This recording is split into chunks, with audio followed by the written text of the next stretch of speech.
दिशा रवि की जमानत याचिका पर आज सुनवाई होनी है। दिल्ली की पटियाला हाउस कोर्ट में सुबह 10:30 बजे सुनवाई होगी। टूलकिट मामले में गिरफ्तार दिशा रवि की जमानत याचिका पर आज दिल्ली की पटियाला हाउस कोर्ट में सुबह 10:30 बजे सुनवाई होनी है। दिशा की याचिका पर दिल्ली हाई कोर्ट में भी सुनवाई हुई।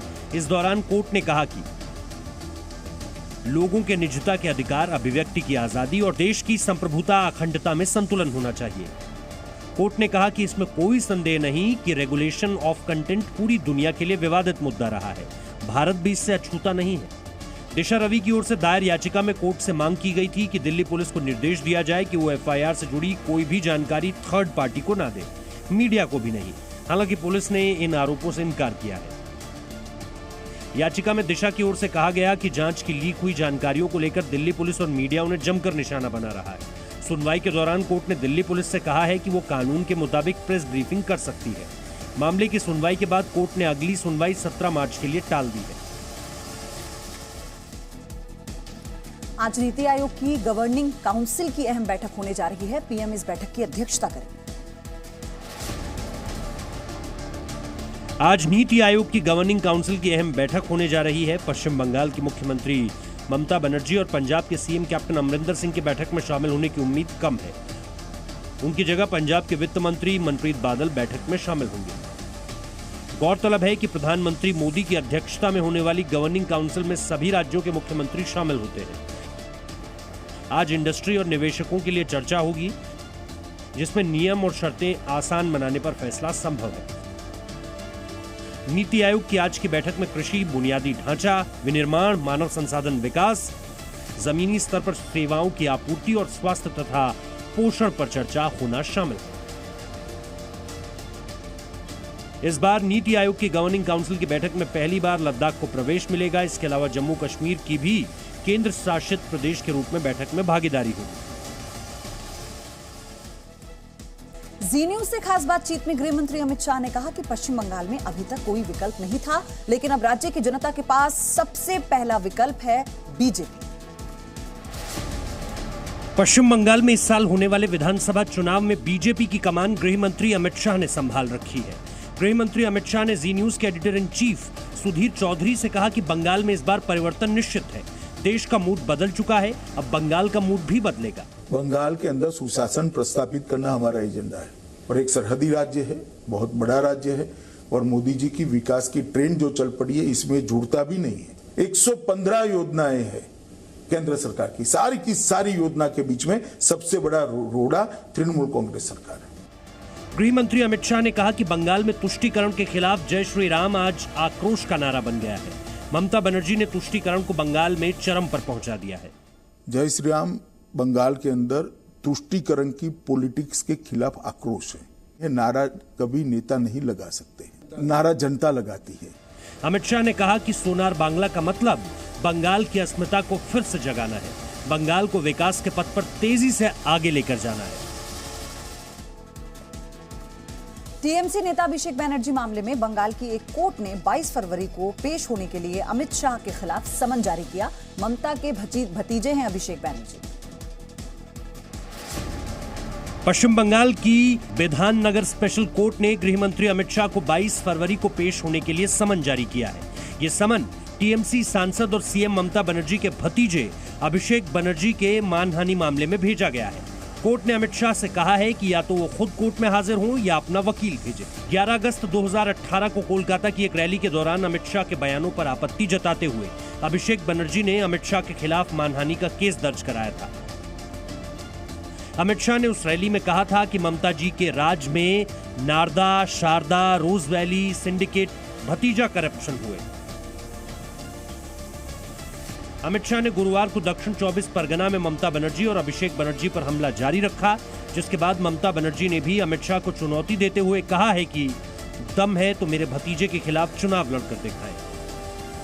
बंगाल विधानसभा चुनाव से पहले राज्य में तीखे आरोप प्रत्यारोप का दौर तेज हो गया है। चारों तरफ से शिकंजा कसता देख अब आतंकी जम्मू को अपना ट्रांजिट बेस बनाने की फिराक में। हालांकि सुरक्षा बल लगातार आतंकियों की साजिश नाकाम कर रहे हैं। जम्मू कश्मीर में आतंक के खिलाफ चलाए जा रहे अभियान से बौखलाए आतंकी संगठन अब जम्मू के आसपास अपने ट्रांजिट बेस बनाना चाहते हैं, जिसकी परत सुरक्षा बल एक के बाद एक खोलते जा रहे हैं।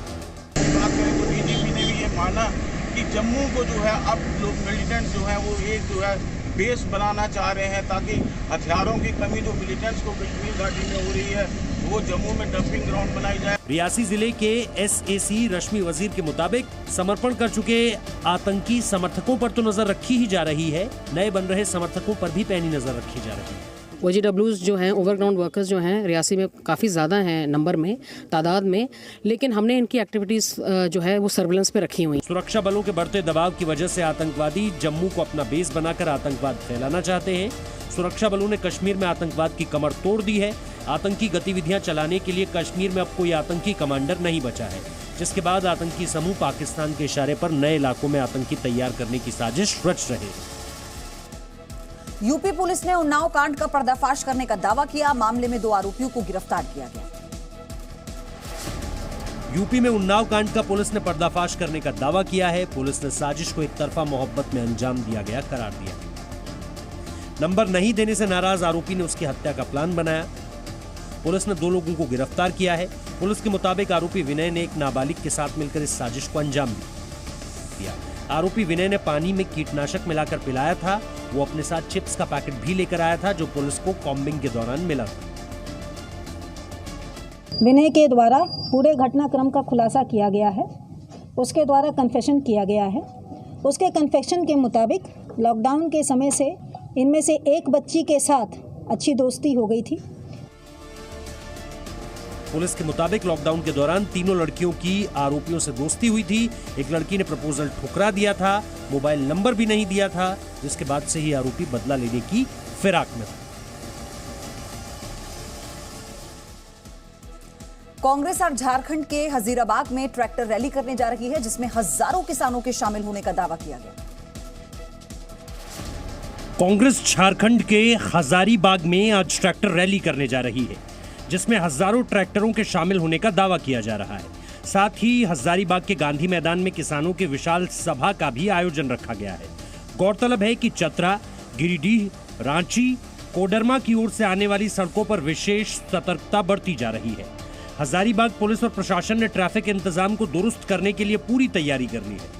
आम लोगों को कम से कम परेशानी का सामना करना पड़े, पुलिस ने इसके लिए पहले से ही सभी रूट की जानकारी जारी कर दी है।